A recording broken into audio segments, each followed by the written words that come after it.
यही घर दिख रहा है ना, वही घर है और यही रेलवे लाइन है। इसी पर कल वो गांव घर के बाबा लगेंगे, वो कट गए थे इसी रेलवे लाइन पे।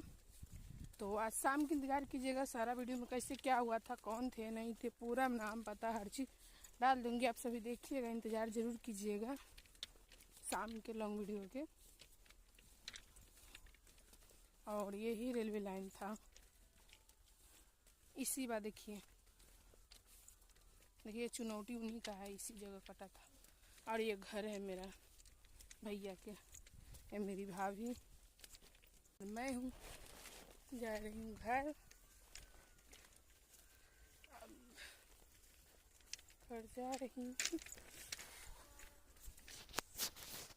यही है देखिए, ऐसी गाछी में रखे थे, ऐसी गाछी में से लेकर के इस गाछी में जलाए थे।